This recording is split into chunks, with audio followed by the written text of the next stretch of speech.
Hello everyone, कैसे हो आप सब। एक बार पुनः स्वागत है आप सभी का हमारे अपने YouTube channel A to Z biology classes पर। उम्मीद करते हैं दोस्तों आप सभी मस्त होंगे, बेहतर होंगे। आज की इस वीडियो में देखेंगे class 11th biology NCERT chapter 1 में। दोस्तों आज की इस वीडियो में हम देखेंगे नामकरण यानी कि नोमेनक्लेचर क्या होता है।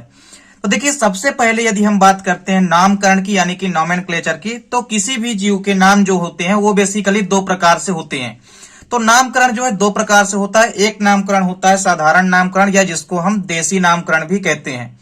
वहीं जो दूसरा नाम है उसको हम कहते हैं वैज्ञानिक नाम। तो किसी भी जीव के जो नाम होते हैं वो दो ही प्रकार के नाम होते हैं, एक तो साधारण या देसी नाम और दूसरा होता है वैज्ञानिक नाम। देखिए, सबसे पहले बात करते हैं हम साधारण या देसी नाम की। तो देखिए, ये जो प्रायः स्थानीय नाम होते हैं, जो साधारण नाम होते हैं, ये पर्टिकुलर किसी भी स्थान विशेष में पाए जाने के कारण स्थानीय नाम होते हैं। ये नाम किसी विशेष गुण की ओर संकेत करते हैं। देखिए, कोई भी यदि साधारण या देसी नाम है तो अलग क्षेत्रों में या अलग अलग स्थानों में जो देसी नाम होते हैं ये अलग अलग होते हैं। जैसे मान लीजिए किसी ग्रामीण क्षेत्र में एक पक्षी का नाम कुछ और है, वहीं दूसरे गांव में उसका कुछ और नाम है। तो इस प्रकार से अलग अलग स्थानों में या अलग अलग जगहों में या अलग अलग देशों में स्थानीय नाम जो होते हैं वो अलग अलग जीवों के अलग अलग होते हैं। जैसे यहाँ पे आप एक एग्जाम्पल समझ सकते हैं कि जो भारतीय गौरैया होती है, जो हाउस स्पैरो होती है, देखिए इसको कई सारे नामों से जाना जाता है।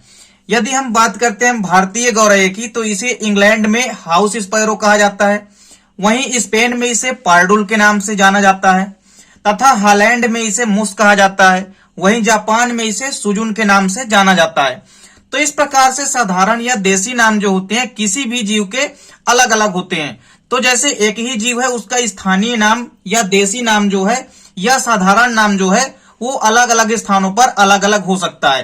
तो साधारण या देसी नाम जो होते हैं ये प्रायः स्थानीय नाम होते हैं और किसी भी विशेष गुण की ओर संकेत करते हैं। साथ ही साथ साधारण नाम जो होते हैं या स्थानीय नाम होते हैं जिसके कारण विभिन्न क्षेत्रों, स्थानों अथवा देशों में अलग अलग होते हैं। इसके अलावा एक ही जीव को एक देशों में, या हम ये कह सकते हैं कि एक ही जीव को अलग अलग देशों में अलग अलग स्थानीय नामों से जाना जाता है। तो जैसा कि आप लोगों ने यहाँ पे गौरैया के माध्यम से एक एग्जाम्पल भी देख लिया है।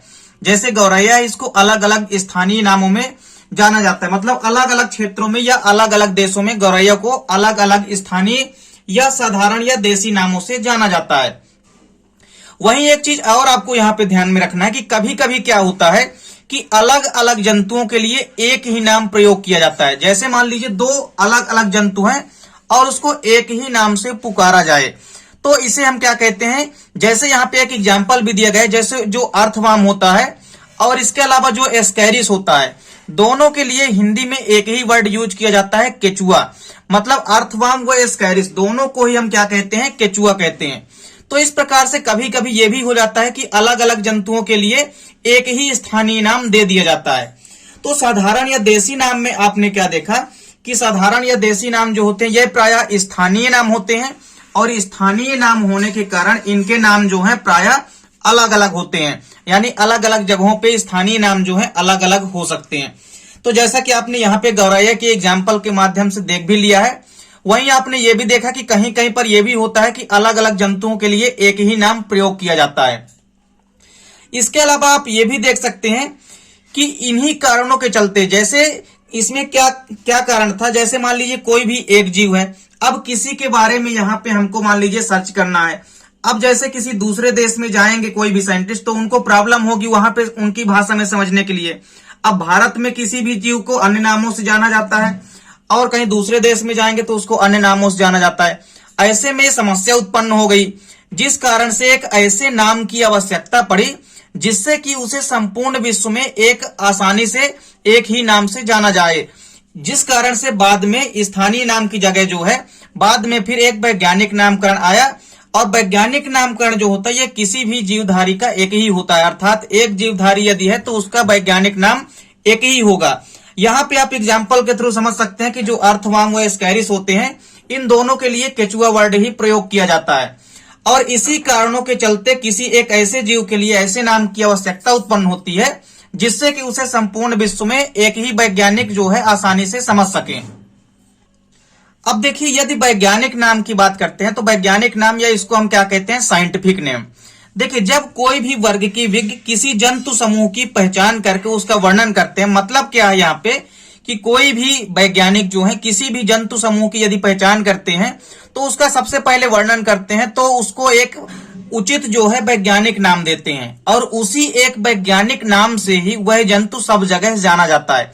मतलब कोई भी वैज्ञानिक यदि किसी भी पर्टिकुलर एनिमल्स की या प्लांट्स की खोज करेगा या उसका वर्णन करेगा तो सबसे पहले उसको वह एक उचित वैज्ञानिक नाम देता है और उसी एक वैज्ञानिक नाम से ही वह जंतु सब जगह जाना जाता है। जैसे कि जो गौरैया होती है, गौरैया को संसार के सभी भागों में पैंसा डोमेस्टिका ही कहा जाता है। तो गौरैया को भले ही स्थानीय देसी नाम अलग अलग हैं अलग अलग देशों में, लेकिन वैज्ञानिक नाम जो है वो सभी देशों में गौरैया का एक ही है। तो वैज्ञानिक नाम चाहे किसी भी देश में चले जाएंगे, हर एक जीवधारी का वैज्ञानिक नामकरण एक ही होता है। तो उम्मीद करता हूं दोस्तों वीडियो पसंद आई होगी। दोस्तों वीडियो अच्छी लगे तो लाइक और कमेंट जरूर कीजिएगा, साथ ही साथ दोस्तों के बीच शेयर कीजिएगा। मिलते हैं दोस्तों नेक्स्ट वीडियो में, तब तक के लिए जय हिंद, वंदे मातरम।